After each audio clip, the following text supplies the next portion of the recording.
back to the Childhood Cancer Perspective, and thank you all for sticking with me through this journey and for my ability to be able to share so many other stories, including my own.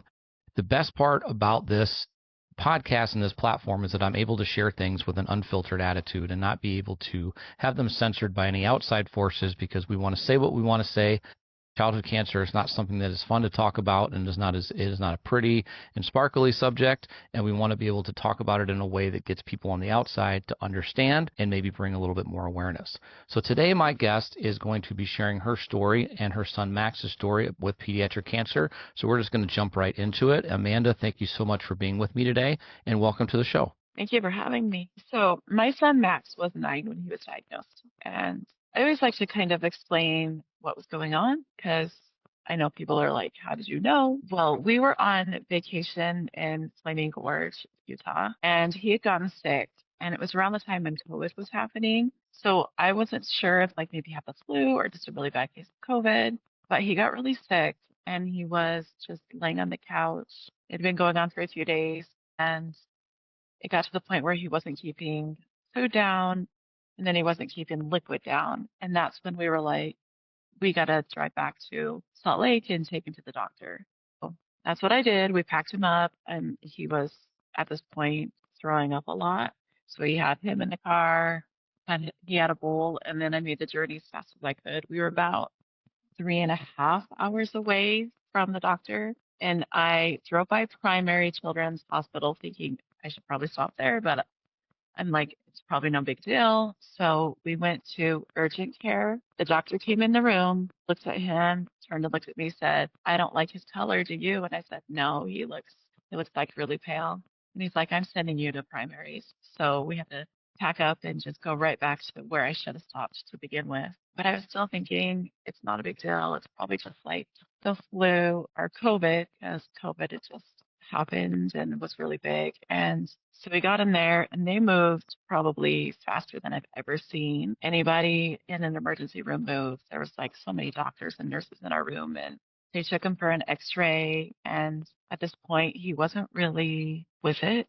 He was really lethargic and out of it. And then they came back in, and it wasn't very long. We were probably there a couple hours. And it wasn't very long. And then they came in and they said, oncology is coming down to talk to you. And I just said, okay. And my brain was like, why would oncology be coming down to talk to me?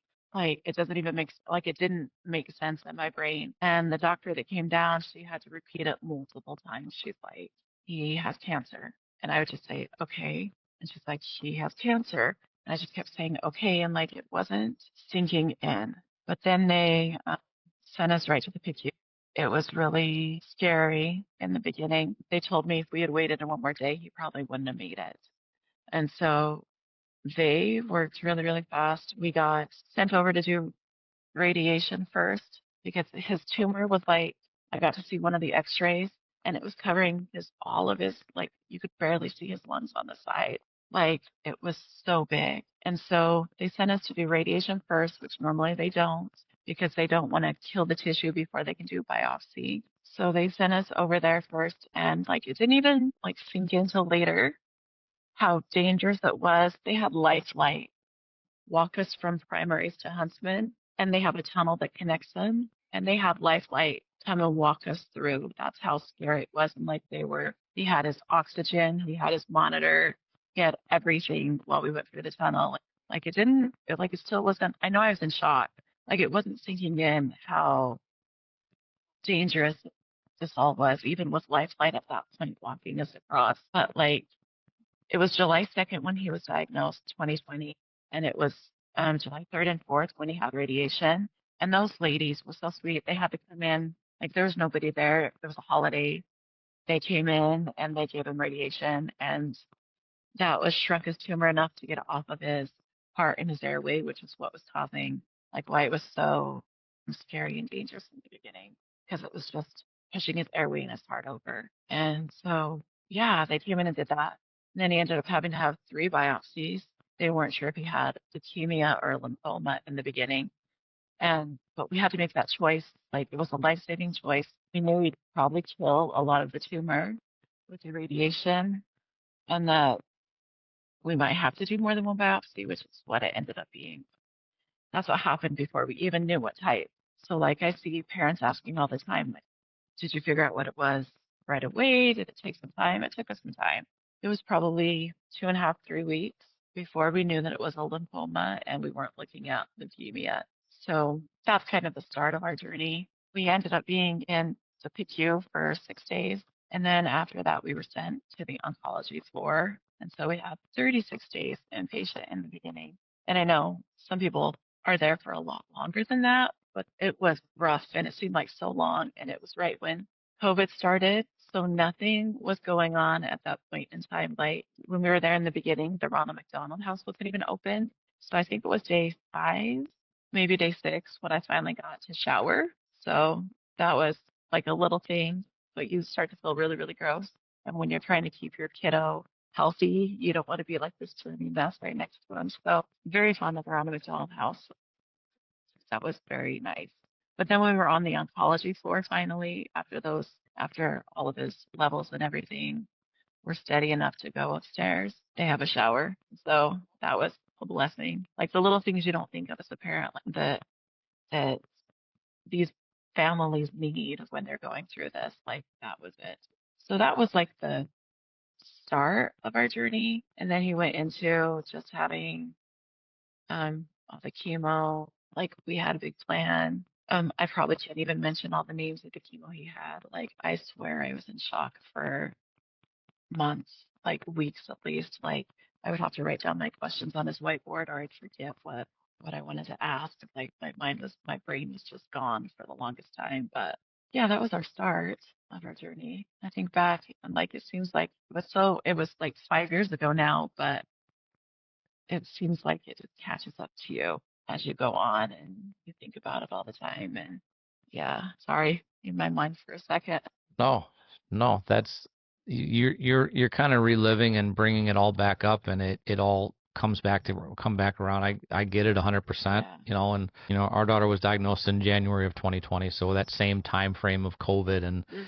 and nothing like she was diagnosed, and then in March the world shut down. So it's like everything was changing, and everything was, the medical community was different, and everything you saw was different, and so now you're not only on an island trying to figure out how to navigate this, but now you're also navigating a national pandemic, and medical care is changing, and who can be there? You have to be there by yourself, and how many doctors are on staff, and so there's a lot of aspects that go into it that I think that's a big part of just this journey in general.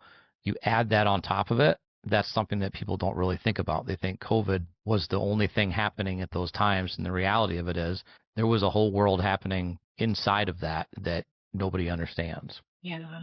And it was like so hard. Like I think if things would have been working in the beginning, like he wanted the dogs to be there like so bad. Like and they just weren't.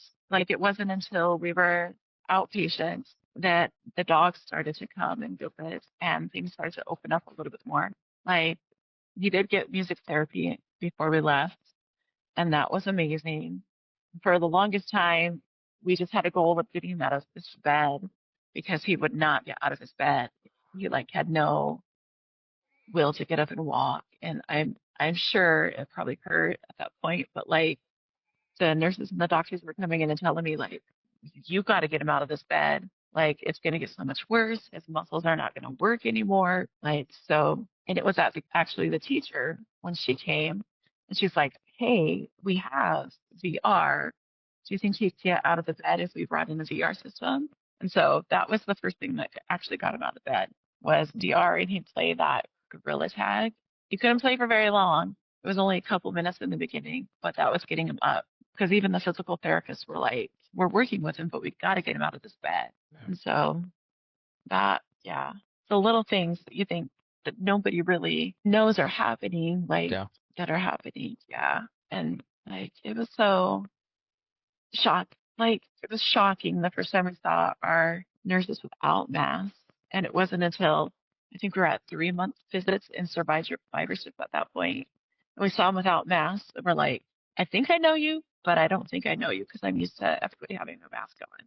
So Yeah, we it's spent a weird. lot of time not knowing what anybody's faces look like above their nose, right? You just look at their eyes, and And that's difficult. But that was obviously for you guys too, and I can, attest to it. That's probably one of the most challenging things, is that almost lack of contact that you have when you're trying to fight this, and that detail. But it honestly, it brought out the best in the parents, I think, because you had to put forth that effort to really get what you wanted and make sure that they knew what was going on, because you are your child's best advocate 100%. And you mentioned therapy, and they're trying to get the kids moving and doing things like that. And to be honest with you, he sounds a little bit like my daughter, and she didn't want physical therapy. Like, forget it. Get out of the room. Don't mess with me. These are kids. Like, they don't want to get up and climb stairs and throw a ball. Like, they want to go home. They don't want to be there. She wanted nothing to do with it. But you had to bribe them with either something fun, or, listen, we can stay here forever, or we can go home if you just do this therapy. And so, Yeah. did he have a hard time just not wanting to do it, or was it more of just hurting from what he was going through for the physical therapy? I think it was both. I think he didn't really understand what was going on. Like I mean, he was 9, and we would talk in front of him. Like, I never held any of that back. Like, I was like, this is your body. Like, this is what's happening. So we're going to tell you what's going on. But he had no motivation. And I think some of it was physical. Like, and he was so sick. Like, he was one of those kids that, like, he was nauseous all the time. We had everything going on. He had a patch. We had Benfin, which they don't do anymore.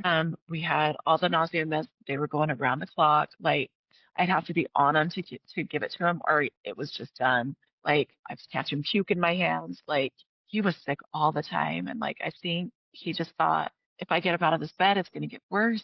And laying here is the only thing. And he would try not to move sometimes, like just try to feel as good as he could, I guess. Like, but he was so sick, like just nauseous all the time, and it was rough.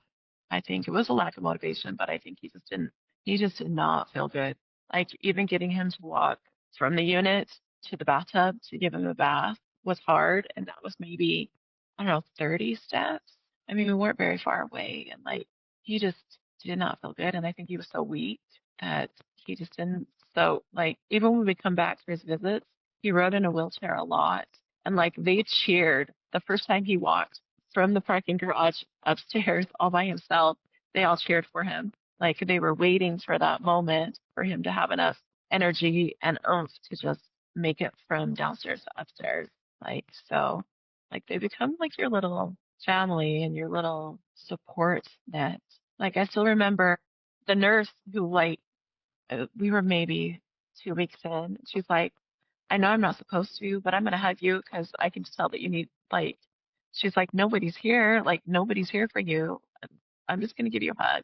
And they're not supposed to because of COVID.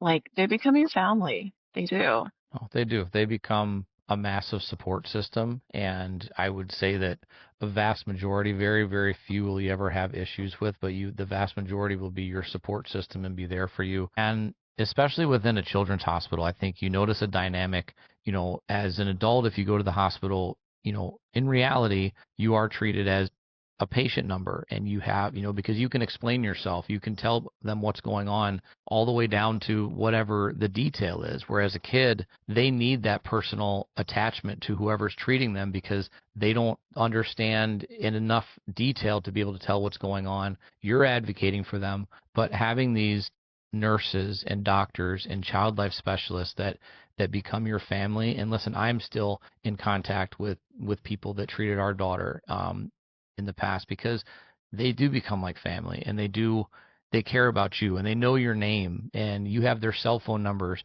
to the main doctor and oncologist. Like, these are the people that are like, hey, you call me if you need anything. Don't call the hospital, Yeah. because you're going to be put through all this routing. And that's important, because like I mentioned a few minutes ago, when you get diagnosed with something like this, most parents do feel like they are on an island, because not everybody knows somebody that's going through this on a child level. And so you're trying to navigate that. Then you get thrown into this, and you're making decisions in the blink of an eye, on top of trying to, discern who people are, because you can't see anything above their nose for months and months and months. It's really important that they have that personal connection with you. And it's so incredibly heartwarming to hear that there's other parents that feel that too, because unfortunately you do have people that get into this field that I don't think they understand how important it is to humanize every patient and make them feel like they're number one at that moment and they're the only people in that room at that moment. Yeah. And there were some, like, we have some favorite doctors, of course we do. And there were some that their goal would be they walk in that room and they were trying to make you smile and laugh. Like, and they would be bluntly honest, but they would try to do it with humor. And like, um, I didn't really have anybody like his dad and I were together at that time, but he switched me places at the hospital once, and you could only switch. The COVID rule was every 12 hours. So you could only switch every 12 hours, and it could be once. And he came up and stayed once. And he's like, this is too hard. I can't do this. And Max is like, I would rather have you there anyway. So it ended up being me most of the time. Like I can count on one hand the number of times he went to an appointment with him. So it ended up falling on me all the time, which is okay. Like I'm the mom, I'll take that on. Like and Max wanted me there. So I wanted to be there. Like the times when dad went and I was working, like that's all I was thinking about anyway. It was like, is he telling him this? Is he telling him he's still nauseous? Is he telling him that he needs his refilled? So like you get in this mom ecology, parent ecology mode where you're like, you know all these details and you know the things you need to tell them so that they can help you solve if the problems that are still happening, like the nausea or the weakness or are all of the things that you need help with. There's so much that falls on your shoulders that I don't think people realize. Yeah. You are, and like I said, you're the biggest advocate for your child, but you also know your child, their baselines, you know it best. You know what is right and what's wrong. Even beyond a medical standpoint, you can look at your child and say, for somebody else that might be normal. For my child, it's not normal. And I'm telling you that this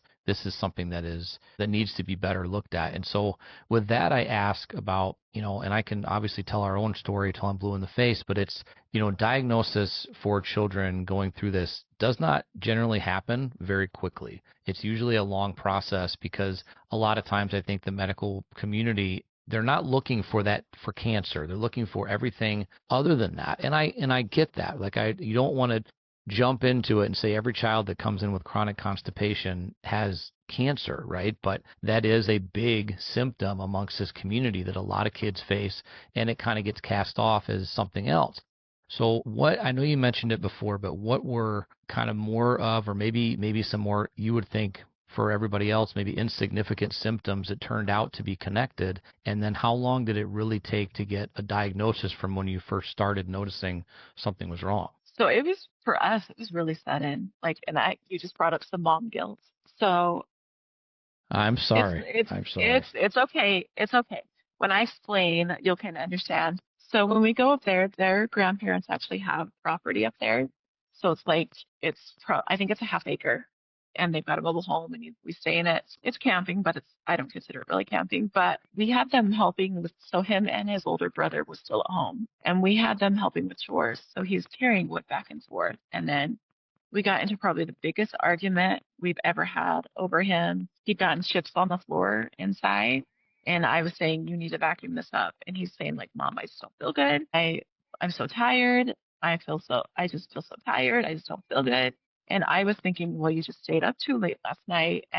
And so we got into probably the biggest fight we've ever been in over him vacuuming up the floor. Come to find out, he had a tumor and he had cancer, and it was legit.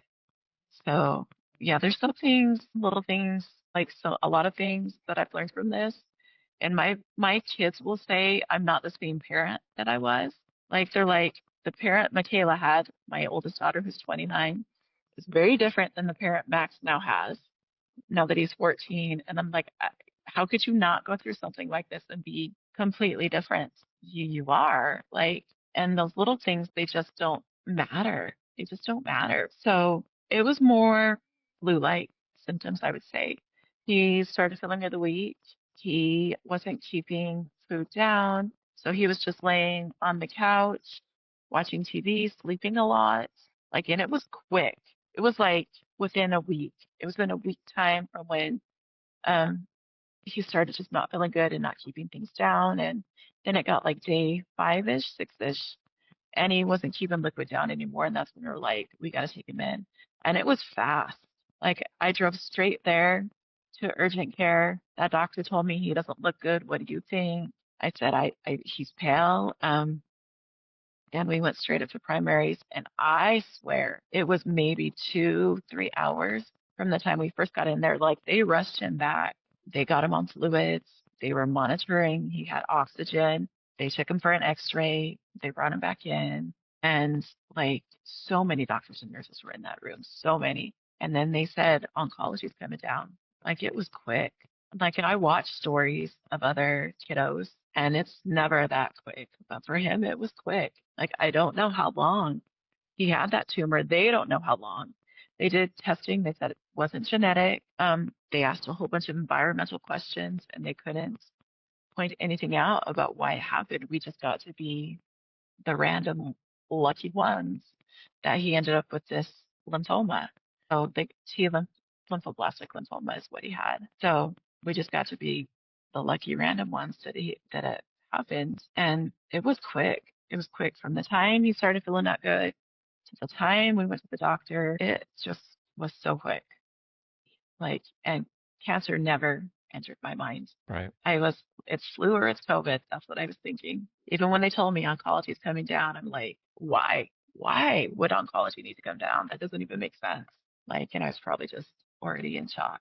So yeah, but it was quick. Yeah, and you mentioned something too, and listen, it is for this community, and I'll just say it, it's shit luck. Like that is what we deal with every single day. I mean, you can't figure it out environmentally, you can't figure it out genetically, you can't figure it out any other way. It just is what it is, and they can't really figure out what the problem is. And that's a big hinder for us, is not knowing what causes it, so we don't know how to prevent it. Yeah. And it was quick for you guys, and that's good, because the quicker you can catch it, the quicker you can treat it, you can understand, how to better attack this monster. And for us, it was weeks and weeks and weeks before we were able to find something out. Once they did run the first CT scan, they knew what it was, and we were admitted right away for 12 days, 3 brain surgeries. I mean, it was a lot, but there was, again, no understanding as to why we were there. We don't have a family history. We don't have any. I mean, she was 6 years old. There's no reason for it to happen, and try to figure these things out. But you also mentioned something, and which is guilt. And as parents, right? Again, I don't want anybody to feel ever that this is about bringing up guilt for you, because as parents, I think we all feel it, right? I know I always say that no matter what, I will feel like a failure because I couldn't protect my kid from this. And the guilt for me is that with our daughter's symptoms, they were in the morning, then they would kind of level off and not really happen in the rest of the day. So I was like, in the beginning, I thought, okay, she just doesn't want to go to school. She's faking it. And I'm getting upset. And now I have to live with that for the rest of my life, that I didn't believe her, knowing that something was growing and something was hurting her, but we didn't know what. And the symptoms were so weird that, again, doctors are looking at it saying, okay, it's this, but it's not this. But we all become Google doctors, right? We all look it up. Yes, we do. We're not supposed to, but we do. We look it up, and we find scary things, and we bring it up to our doctors, and they're like, that's not what it is. But the reality of it is we have to live with that. But that's not anything that's going to change, but it's how we move forward in this, and it's how we push past that. But yeah, that Google doctor thing is something that I try to tell people not to do, but at the same time, to be informed and to understand all of those forms that you get that you have to sign, and the waivers and side effects, you want to know. So you do your research. And, there are parents that have notebooks that they will take with them to the doctor that are labeled and tabbed. And listen, I've got a question about this. And that's what you should do, 100%. Okay. It's that I was disconnected, but it connected again. Can you hear me? Yep, you're good. Okay. So yeah, by the time they told me not to Google anything, it was too late because I'd already been Googling. Like they didn't say a word when we were in the PICU. So those whole 6 days they were there, I was Googling everything. And statistics are scary. So that was scary. But probably the best advice I had in the beginning was to reach out to other families, like to go on Facebook, to join those groups, because those were the people that kept me going in the beginning. And they were sharing pictures of, look, this is my son, or this is my daughter. This is what they went through. Here they are now. And then we had another family with their sweet little girl reach out to us who had the same kind of cancer, and she was doing good, and they just told us, like, this is what happened, but now this is where we are, and you'll get there too. And that positivity mattered, like, so much, like trying to be as positive as you can, like, because you're faced with when your child has been on steroids for weeks and they're angry about everything and they're yelling and screaming and they're this child you don't recognize anymore. You need to hear that there's an other side to that, because I didn't know that his personality would ever go back to normal. And I would apologize to the nurses and the doctors when they'd walk in the room and he would just be so angry all the time. And they turn into this child you don't recognize for a while. Like, and I don't know, not every child has steroids for that long, but he was on steroids for weeks and had anger issues for weeks. And you know, your 9-year-old child is yelling at you like, I hate you, and why are you making me do this, and why are you making me take this, and I don't want another shot, and I don't want more medicine, and you know that that medicine is keeping them alive, and you're the one that's having to force them to do something that they don't want to do. Like, how can you not know that you're doing the right thing for them, at the same time carrying guilt that you're forcing them to go through this? Like, and I think back, like, the hardest choice I ever had to make was, in the beginning, anesthesia was too dangerous and he kept blowing IVs. And so we had to make the choice to do a PICC line before his port was placed, but we had to do it without anesthesia. And they let me stay in the room. And after, they were like, we never let parents stay in and do this, but they were like, but you were doing it so well. And that was my first breakdown. I went in the bathroom and I screamed and I yelled and I cried and I came out. And all the nurses and the doctors acted like nothing had happened, like it was just normal. Pick yourself back up and go on. But, like, I don't know how, like, people say you're so strong, and it's not about strength. It's about you're doing what you have to do because that's your child, and you would do anything for them. You would give them the world, and they've got this thing that you can't fight, and you've got to force them to do things that you don't want to force them to do, but you have to. Like, you have no choice in what's going on, and they have no choice in what's going on, and you feel helpless. I think you just feel helpless. You might act like you don't, but you feel helpless. And I don't know if you felt that way too, but, like, you listen to the nurses and the doctors and you follow what they're saying and you Google and you research and you see, like, this is the best plan. This is what you have to do, but you wish there was something better and something less harsh and something that wouldn't make them sick all the time. You wish they didn't have to go through everything that they go through. And then people wonder why we talk about it all the time and we are so open about it, because things need to change. Some of these chemos, like, I think people are still talking about the Red Devil, daunorubicin, like, Max had it, and, like, it was invented, 60, 70 years ago? Some of these chemos that they're getting are so harsh, and things just need to be better for them, I think. And I don't know how to, other than coming on places like here and talking about it, I don't know how to ever change things for them, because people just don't know what it's like until you're there. You just don't. Right. No, but I think about it all the time. No, I think you're 100% right. It is unfortunate that it's fortunate that not a lot of people understand how we feel. But at the same time, it's unfortunate because people don't understand why we're so upset, why we fight so hard, why we scream so loud, why we want to make such a stink about all of this. But the reality of it is, the biggest thing that you said is the thing that I hear from everybody, which is, hey, I don't know how you do it. How do you get up every day? I don't understand how you're so strong. Because in this community, I think our biggest motto is that we were never given a choice. We were never asked if we wanted to wake up and have this fight. We were never asked if we wanted to get up and stand alongside our kids as they were having procedures done, that we could no longer help them as they're reaching out to us as their parents to save them from doctors and nurses and needles and procedures.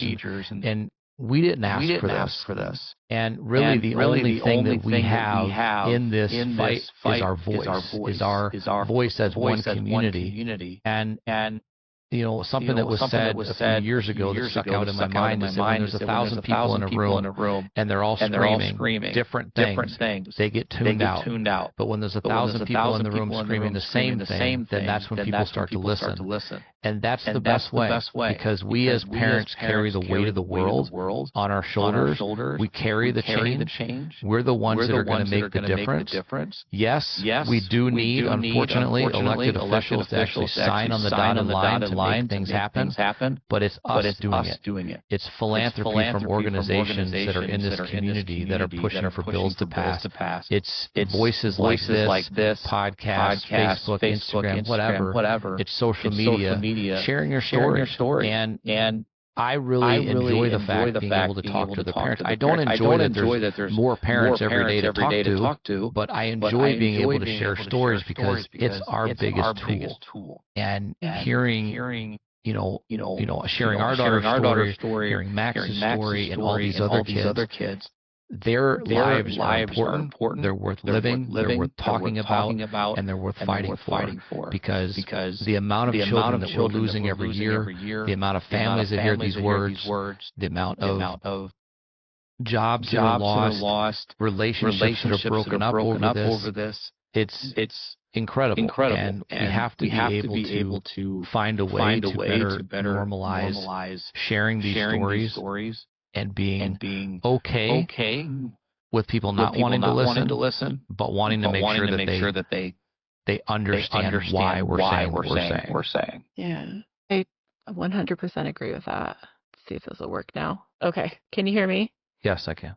Okay, I had to actually plug in. They died. But yeah, like I'm a teacher, and I bummed out my whole lunchroom the other day because I started talking about it. Somebody was just talking about my fingernails, and I said, well, yeah, it's Childhood Cancer Awareness Month. And they were like, we didn't even know that. And I said, well, yeah, my son Max had cancer. And I started talking about it. And like I said, I don't mean to make you all sad. We're lucky. He's doing fine. We're one of the lucky ones. But yeah, it's important to talk about it. And yeah, like I couldn't even describe what one of our days was like. Like, I learned how to do IV fluids overnight. I learned how to access and deaccess his port if, the nurses weren't there. And sometimes when a home nurse would come and they would accidentally leave it on and I'd have to take it off. And I learned how to do, the heparin at night to make sure that his port was still working. You learn how to do so much and you go through so much. And even, when you talk about it, you don't explain what, a day-to-day was like. I would joke that Tide should sponsor us because we were doing so much laundry because he was sick all the time. But he also would have accidents, which as a 9-year-old is so embarrassing. He ended up into pins for a while because he just couldn't make it from the bed to the bathroom because he was so weak. And he was sleeping in our bed at that point and maybe had 10 steps to go and he just couldn't make it. And people have no idea what it's really like. And even when I think back to being inpatient and being on that floor and the sounds that you would hear, the other children you'd hear crying, the babies, I don't think people even understand what it's like to see a 9-year-old fight this, let alone a 6-year-old, let alone a baby on the unit. And your heart's never the same. It just never is. And there's so many that don't get to where we are. We're lucky to be in survivorship. We're lucky that at the end of November, we'll hopefully hit 3 years since he took his last chemo pill. We're lucky to be hitting these milestones, and I recognize that, but your heart just breaks for all the ones who don't, because your eyes are wide open now, and they can't be closed, and you want other people to take it as seriously as you do. That's the bottom line. Yeah. We want people to know that we're here. And I say often, to be honest with you, that the one word that I will not say in this community, aside from the rarity of our daughter's cancer, is that it's rare. I won't. And I say it because I think that you could at any point in time go outside of your home and you could walk 10 doors either direction and you will find a family that is currently fighting this or knows somebody that is. That's how prevalent it is in our community, in our cities, in our towns. That's how big it is. And unfortunately, nobody knows about it. Nobody knows what gold is, but I can guarantee you in a couple of weeks that everything's going to be light up pink. And listen, I've said this before. I have nothing against people fighting breast cancer. You are warriors too, 100%. Cancer sucks all the way across, but we get drowned out by all the noise around the world. We get no recognition, and we're not looking for pedestals. We're not looking for awards. We're not looking for any of that. We're looking for you to know that we're here and that our kids are going through something terrible, and that these children at any day of the week will change your perspective on life if you just talk to them for 5 minutes. You don't have to know them. You don't have to know the family. Just if you ever have the opportunity, number one, if anybody ever asks me about my daughter and I tell them and they start to get upset or they apologize, number one, don't apologize. I want to talk about her. I want to talk about this because she deserves to have her name continuing to be said and said and said. But number two, ask me why. Ask me why my hair is gold this month. Ask me why I have, I talk about it and post it on social media. Ask me why things are different. Ask me about this stuff and allow us to explain to you why it's so important that we are out there yelling and screaming and asking for help and begging for help, and nobody wants to pay attention.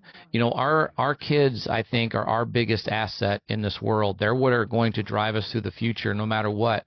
And I say as well that my kids are my greatest achievement. I will never achieve anything greater than my kids in my life. And I know that a lot of parents feel that way, and therefore that achievement is what's going to carry us through.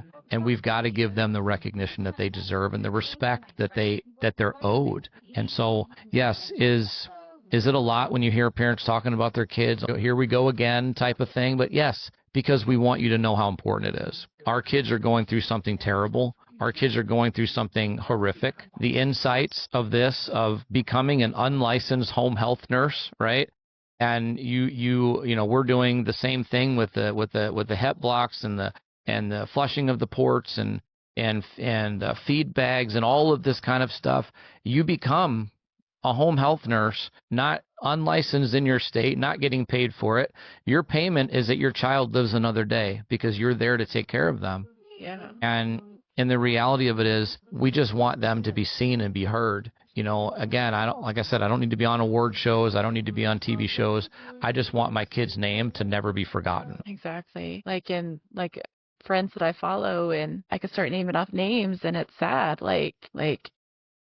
Jackson's mom breaks my heart every day when she posts, and he should still be here. And I'm wearing Lila's shirt today, that she's still fighting. And these kids matter. That's all I can say is they matter. Every single one of them matters. And what they go through is bullshit. I can swear right on here. Should I not say that? Yeah, 100%. It's bullshit. Please do. It's messed up. The things that they go through that they have to do, it's they should not have to. They should not be forced to be taking chemo that was invented decades ago, that's used on adults, that is so harsh and has so many side effects. We don't know in the future if Max will be able to have children. We have to watch his heart for the rest of his life. And then when another mom was talking about a nausea med and the side effects of a nausea med and how they're affecting her child, and I'm like, Max had that one too. And I don't remember anybody telling me about any of these side effects. But they're even if they survive, they are never the same. He's still a little over 2.5 years later, his immune system is still crap. He got a cold at the beginning of the school year. I thought he was getting over it, took him back to school. Then he got sick again. His immune system is still not the same. I don't think his energy is the same. We go and do something fun one day, or we go swimming, or we go visit his nephews and niece, and he comes back the next day and he has to rest. It's just, even when they survive, it's harsh on their bodies. It's so harsh, and people don't understand. No, and I want to talk more kind of about survivorship, and once you get to a point that chemo is done or treatment is done, but that I want to also emphasize on the fact that if you just take a moment at any point in time and just Google it, side effects that children will deal with past the 5-year mark of being cancer free if they beat their cancer, they're the side effects that you're essentially given in the end. So this is what you had that prove that you had cancer. These are the effect or the symptoms you had. The side effects from the treatments that you get later on in life. You mentioned it. Our daughter was told that she would never have kids. She was losing her hearing because of one of the chemo drugs. Obviously your hair falling out is just kind of the quintessential. That's the image of it. But later long-term heart effects, lung effects, seizures, mental delays, like things like that, and learning delays. Like there is so much that they're going to deal with later on in life. I would honestly argue that once your treatment is done is really when the real fight begins to kind of get back to normalcy or some sense of it and regain what you had before it all started and try and get back on that level. And I think that's a lot of times I think we can put a real big mental strain on these kids because why am I not at this point, or why are they moving further ahead than me? I'm the same age.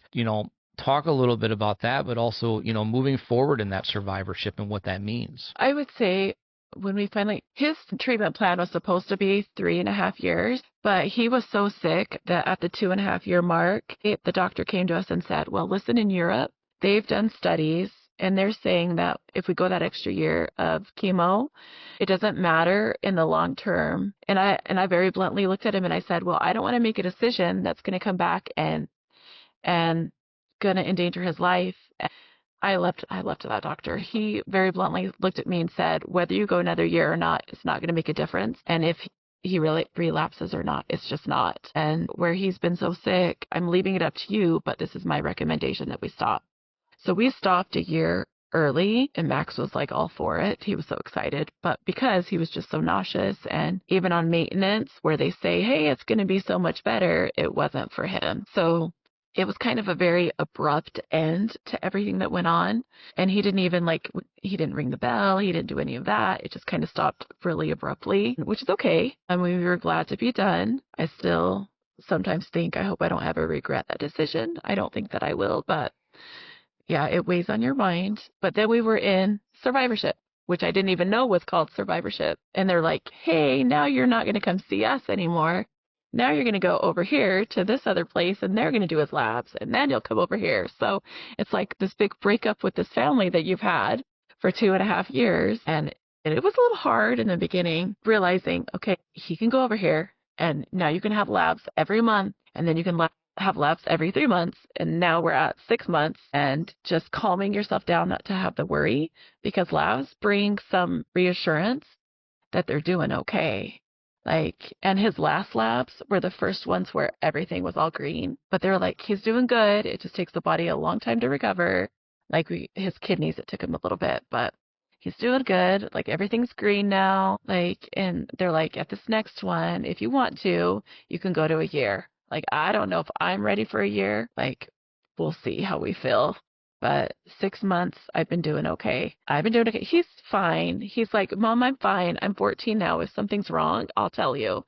I'll know now if something's wrong and I'll tell you. I don't 100% believe that, but I think he probably does know his body more than he did back then to know if something's going wrong. But there's just you're abruptly in this new time, which is supposed to be so good. Yay, you made it. You're in survivorship. But it hits you, everything you went through, and then all the worry is still there, but without the safety net of going to your oncology nurses and doctors all the time. So that was an adjustment. I think I'm handling it better. This last time he got sick and I didn't panic, but there's repercussions around his siblings. And so one of his older sons has my grandson Colton, and Colton got bumps on his body. And I was thinking, oh, maybe it's hives. But the first thing they asked was, could it be leukemia? So my other children, we just talked about this a couple weeks ago, are having effects too that I never even realized. I didn't even think because it really affects the whole family. And that's where their brain goes too. Could this be cancer? Could this be happening again?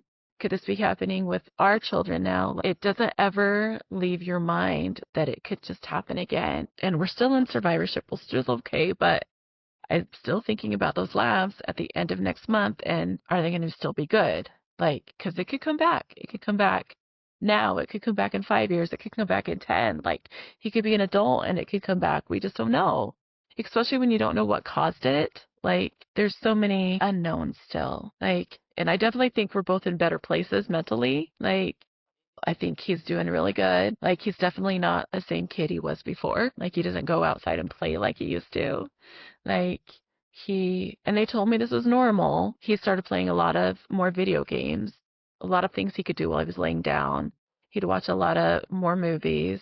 Like, and he still plays a lot more video games. His siblings will push him. Like, they'll say, hey, let's go play basketball, and he'll go outside and play with them. But it's not something that he naturally does anymore, where before he was outside all the time. Like, and I still don't think, like, we've done a lot of swimming this summer. I still don't think he can get tan. Like, his skin is still, like, really pale all the time. But, like, it's just a weird thing that I notice. Like, because that was one of the things leading up to when he got sick, too. We were outside all the time, and he was just deathly pale. Like, and he wouldn't get tan. And, like, I still look at his skin, and it's like, he still looks really pale to me, but his labs say he's doing okay. Like, they listen to his heart, they listen to his lungs, they make sure nothing's growing there, but it's still there. It's like still in your mind. It never goes away. It just never does.